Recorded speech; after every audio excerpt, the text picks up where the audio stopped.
साथियों नमस्कार, मैं Aditya Singh Rajawat sales and motivational speaker coach की तरीके से काम करता हूं और आप सभी को लगातार प्रेरित करने का प्रयास करता हूं। और आज का वीडियो एक केस स्टडी के रूप में लेके आया हूं कि कैसे एक व्यापार में आप आगे बढ़ेंगे, उस बिजनेस के बारे में बात करूंगा। चूंकि मैंने लाइफ इंश्योरेंस में 24 साल काम किया है, 2000 से लेके 2024 तक का सफर बीमा के जीवन बीमा के क्षेत्र में देखा है, इसलिए मैं जीवन बीमा की इस केस स्टडी को आपके सामने लेके आया हूं। इससे आपको पता चलेगा, अगर आप मैनेजर हैं, एक एडवाइजर हैं, एक एजेंट हैं, तो आपको ये समझ में आएगा कि पहले भूत, वर्तमान और भविष्य में किस प्रकार से बीमा का काम आगे जाने वाला है और आपकी स्ट्रेटजी क्या होनी चाहिए। तो सबसे पहले शुरुआत करते हैं सन 2000 से। ईयर 2000 में भारत में सिर्फ एक बीमा कंपनी काम करती थी जिसका नाम था LIC। यानी 1956 से लेकर 2000 तक सिर्फ LIC का वर्चस्व था, LIC की मोनोपोली थी। और इसी समय अगर आज वर्तमान आंकड़े देखें तो भारत की सबसे बड़ी बीमा कंपनी LIC है और वर्ल्ड की 4th largest, biggest, strongest valuable brand अगर कोई है वो LIC है। सो आगे बढ़ते हैं। 2000 में जब बाकी बीमा कंपनी मार्केट में आती हैं तो किस तरीके से मार्केट को कैप्चर करती हैं, किस तरीके से LIC के मार्केट को, सेगमेंट को अटैक करती हैं, उसके बारे में बात करूंगा। जैसे ही बीमा कंपनियों को लाइसेंस मिलता है 2000 में, सबसे पहले ये पहली स्ट्रेटजी अपनाती है प्लेस, क्योंकि इनको पता था कि LIC का ट्रस्ट जो है रूरल मार्केट में बहुत ज्यादा है, ग्रामीण क्षेत्रों में LIC की पकड़ बहुत ज्यादा है और वहां पे सेम टाइप का प्रोडक्ट डालेंगे तो LIC के अलावा किसी और के नाम को लोग बर्दाश्त नहीं करेंगे, एडजस्ट नहीं करेंगे, स्वीकार नहीं करेंगे। इसलिए इन्होंने उस जगह से अपना दिमाग हटा के शहरी मार्केट में फोकस किया, क्योंकि शहर में, यानी जब आप किसी भी व्यवसाय को शुरू करते हैं तो आपका प्लेस बहुत इंपॉर्टेंट होता है। सो उन्होंने शहर को प्लेस चुना क्योंकि शहर में लिटरेसी रेशियो ज्यादा था, साक्षर लोग ज्यादा थे, उनको ग्लैमर लाइफस्टाइल की वजह से उन्हें इंप्रेस किया जा सकता था। ग्रामीण क्षेत्रों में लोग एक बार जो तय कर लिया उसी पे अड़े रहते हैं, उनके लिए विश्वास सबसे बड़ी चीज होती है, भरोसे की सबसे बड़ी बात होती। तो सबसे पहले लाइफ इंश्योरेंस कंपनी जो प्राइवेटाइजेशन में आई, उन्होंने अटैक किया, प्लेस को चुना, शहरी क्षेत्रों में और छोटे टाउन्स में उन्होंने अपना कारोबार शुरू किया।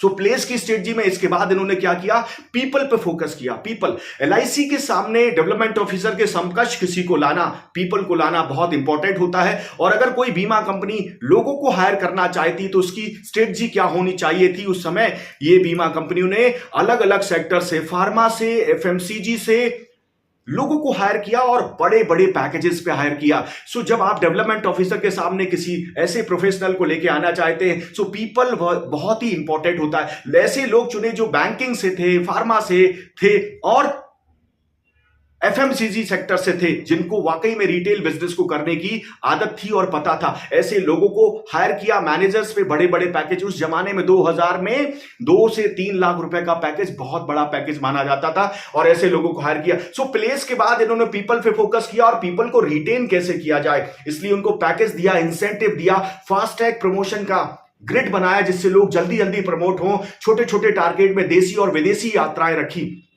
और इस काल को मैं 2000 से लेकर 2010 तक के इस काल को पहले वीडियो के पार्ट में बता रहा हूं, यानी मेरे पहले चरण में बात कर रहा हूं।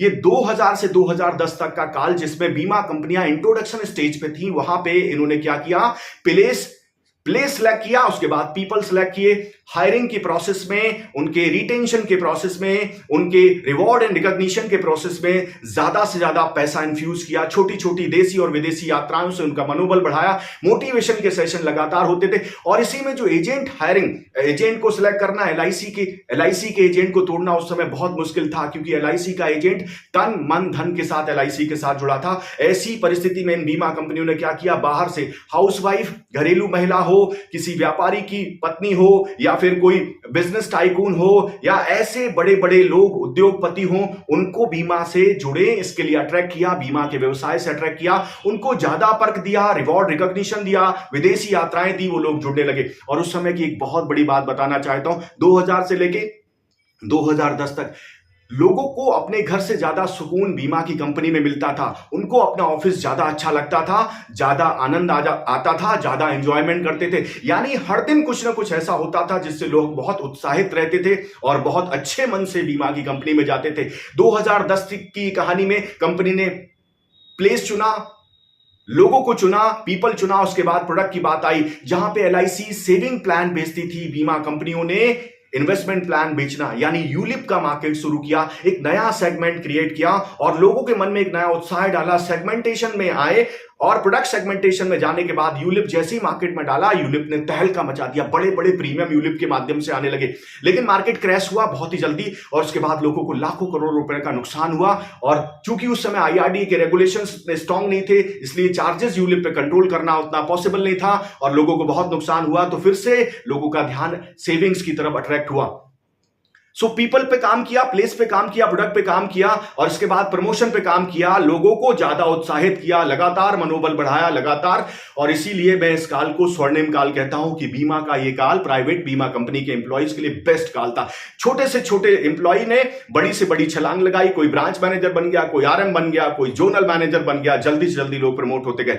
2000 के बाद 2011 से 2015 का काल शुरू हुआ। पहले काल में क्या फोकस था? कस्टमर एक्विजिशन फोकस था, एजेंसी डेवलपमेंट फोकस था, डिस्ट्रीब्यूशन को बड़ा करना था। इसलिए हर बीमा कंपनी ने 2000 से 2010 तक के कार्यकाल में नंबर ऑफ पॉलिसी को टारगेट किया, ज्यादा से ज्यादा क्लाइंट आने चाहिए, ज्यादा से ज्यादा क्लाइंट आने चाहिए। लेकिन 2011 से 2015 के बीच में फोकस एरिया चेंज हुआ और उन्होंने पॉलिसी से ज्यादा फोकस शुरू किया प्रीमियम के ऊपर, क्योंकि अब लड़ाई प्रीमियम पे थी। और जैसे ही प्रीमियम के ऊपर लड़ाई शुरू की, वहां से प्रेशर क्रिएट हुआ एम्प्लॉय के ऊपर और एम्प्लॉय टूटने लगे। और आप सोचो कि एक कंपनी दूसरे कंपनी के एम्प्लॉय को जब तोड़ती है, एजेंसी डिस्ट्रीब्यूशन को तोड़ती है, किसी ब्रांच मैनेजर को तोड़ती है, किसी एडीएम को तोड़ती है, किसी सेल्स मैनेजर को तोड़ती है, तो उसके साथ साथ एजेंट भी डिस्टर्ब होता और यहां से मारकाट हुई। जैसे लाल चींटी और काली चींटियों को एक जार में डाला जाए, उस जार को अगर हिला दिया जाए तो चींटियों को नहीं पता होता है कि हम किसने हमारे साथ ये आतंक किया।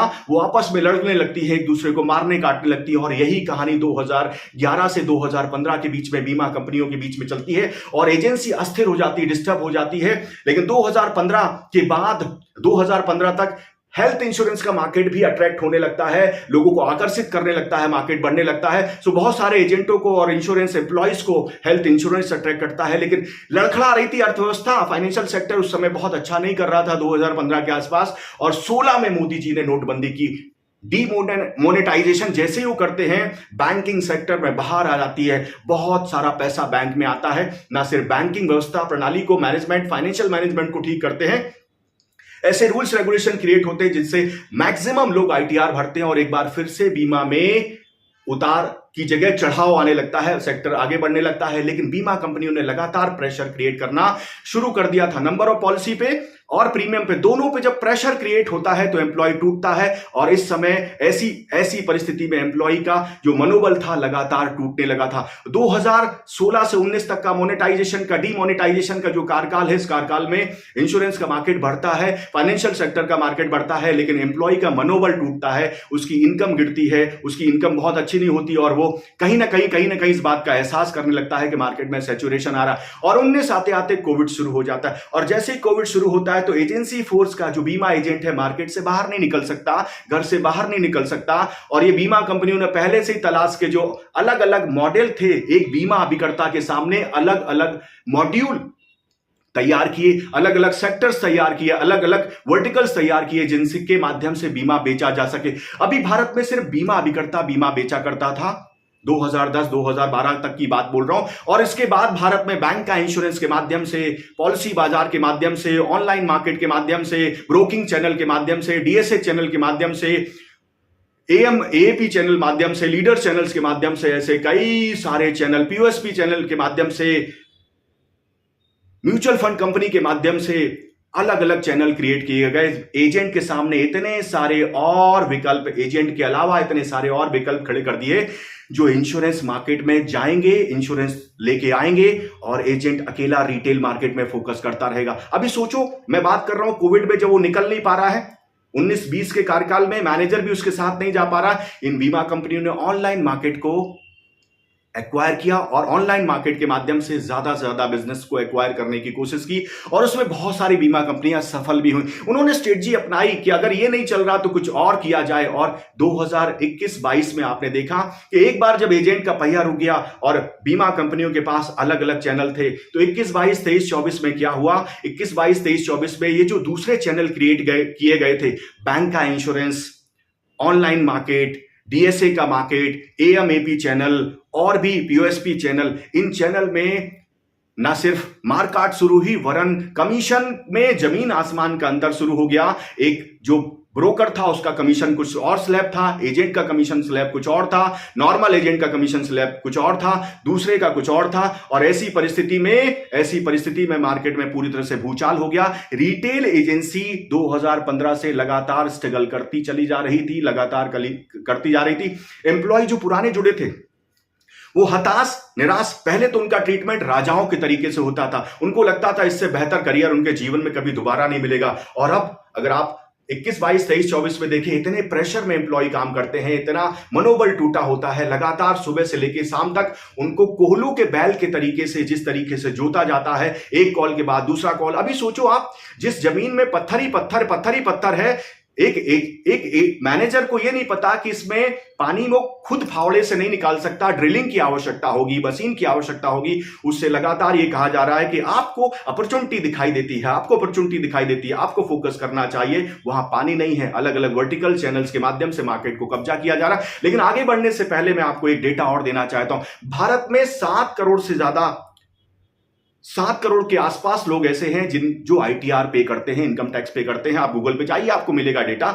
10 लाख से ज्यादा की इनकम है। 7 करोड़ लोग ऐसे हैं जिनकी इनकम 10 लाख के आसपास, 10 लाख से ज्यादा है। लेकिन ये जो लोग हैं इसमें मैक्सिमम आबादी शहरों में रहती है, और 13 करोड़ लोग ऐसे हैं जिनकी इनकम 3 लाख से 5 लाख के बीच में है। ये आबादी भी शहरों में और छोटे टाउन्स में रहते हैं। लेकिन अगर मैं ए क्लास देखूं तो 7 करोड़, बी क्लास देखूं तो 13 करोड़, और सी क्लास में जाता हूं तो 120 करोड़ लोग रहते हैं। और ये लोग जिनकी आमदनी 1.5 लाख से कम है, और ये भारत के ग्रामीण क्षेत्रों में ज्यादा रहते हैं। अभी 1.5 लाख से नीचे अगर किसी की आमदनी है सालाना, वहां पे बीमा कंपनी उसको बीमा देने के बारे में सोचती भी नहीं है। लेकिन जो सेगमेंट ए है जहां पे इनकम 10 लाख से ऊपर है, और सेगमेंट बी जहां पे इनकम 3 लाख से 5 लाख है, वहां पे सारी बीमा कंपनी पिछले 20 वर्षों से अपना फोकस करती हैं और मैक्सिमम कस्टमर्स को एक्वायर करती चली आ रही, जिसकी वजह से मार्केट में सैचुरेशन की स्थिति है। लेकिन सवाल इस बात का नहीं, सवाल इस बात का भी है कि पहले सिर्फ बीमा अभिकर्ता मार्केट में बीमा बेचा करता था। अब ऑनलाइन मार्केट के माध्यम से, बैंक का इंश्योरेंस के माध्यम से, डीएसए के माध्यम से, ब्रोकिंग चैनल के माध्यम से और अलग अलग लीडर्स मॉडल्स के माध्यम से बीमा बेचने के और भी लोगों को सक्षम बनाया गया। अभी बीमा अभिकर्ता अकेले मार्केट को रूल करता था, अब कंपटीशन को मार्केट में इस तरीके से प्लेस कर दिया कि वो बीमा अभिकर्ता, वो एजेंसी सैचुरेट होने लगी और धीरे धीरे बीमा अभिकर्ताओं की हालत खराब होने लगी। 2000 से लेके 10 तक स्वर्णिम काल, 2010 से 11 से लेके 15 तक मध्यकाल, और 16 से लेके 19 तक ऐसा काल जहां पे फिर से बीमा में एक बार फाइनेंशियल सेक्टर में खुमार आता है। लेकिन 21, 22, 23, 24 का ये काल बीमा अभिकर्ता और रिटेल एजेंसी के लिए, उन एजेंसी के लिए अच्छी नहीं। अगर इस डेटा पे भरोसा नहीं है तो आपको ये देखना चाहिए रिटेंशन, अट्रिशन का लेवल किसी भी कंपनी के एम्प्लॉइज का। आपको देखना चाहिए कि कितने एजेंट आए और कितने साल भर में चले गए। कहीं पे भी वो रुक नहीं रहे हैं, कहीं पे भी वो डेवलप नहीं हो रहे हैं, कहीं पे भी बिजनेस को कंसिस्टेंट नहीं कर रहे हैं। इसका मतलब क्या है? इसका मतलब एक अनार 100 बीमार। ग्राहक एक है, अलग अलग चैनल के माध्यम से उसको तोड़ा जाता है और इसकी वजह से वो खाली हाथ लौट के आता है, हताश हो जाता है, निराश होता है। तो मैंने आपको ओवरव्यू दिया कि कैसे बीमा कंपनियों ने मार्केट में आके अपना कब्जा जमाना शुरू किया और किस तरीके की स्ट्रेटजी उन्होंने अपनाई। अगर एक व्यापारी है तो आप कैसे अपनी स्ट्रेटजी को अपना सकते हैं। लेकिन अगर आप बीमा अभिकर्ता है और मैनेजर है तो आपको समझ में आ जाना चाहिए क्या वाकई में वर्तमान समय में आप जो सेक्टर फास्टेस्ट ग्रोइंग सेक्टर हुआ करता था, वो अब फास्टेस्ट सेक्टर ग्रोइंग अब आपके लिए अवेलेबल है। क्या वाकई में आप उस सेक्टर में ग्रो कर रहे हैं? अगर ग्रो कर रहे हैं तो डेफिनेटली आपको और बेहतर करने का प्रयास करना चाहिए। लेकिन अगर आप ग्रो नहीं कर रहे हैं तो आपको निश्चित रूप से शॉर्ट एनालिसिस करना चाहिए कि कैसे इन परिस्थितियों में आप अपने व्यापार को और बेहतर कर सके। मेरा नाम आदित्य सिंह राजावत है।